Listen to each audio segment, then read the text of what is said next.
Verse 11, I'm afraid I may have labored over you in vain.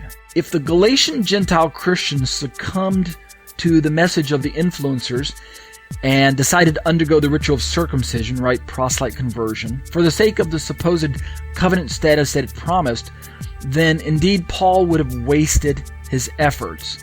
For in truth, one can only swear his allegiance to either Yeshua or he must serve another Lord. Man cannot serve two masters. Yeshua himself stated that we are either for him or against him in Matthew 12:20. And Paul himself is going to present these two choices about serving Yeshua or serving another Lord.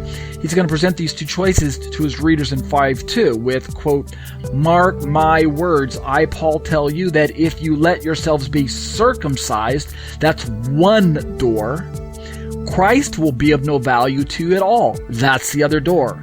Paul says that I'm afraid I may have labored over you in vain. It is not as if by converting to legally recognized Jewish status that somehow they would lose their salvation if indeed they were genuinely saved in the first place. So I understand Paul to be saying that, Paul to be teaching that salvation is genuine, it's lasting if it's genuine. And it's genuine, if it's genuine, then it's lasting.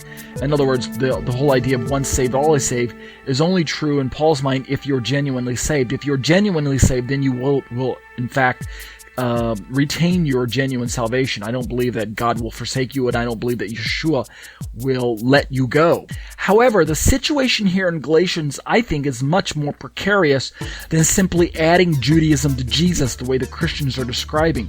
For indeed, as we shall see when we get to chapter 5, the Galatian Gentiles were considering ethnic status as a way to somehow be considered righteous instead of taking on the righteousness that is only supplied by Messiah.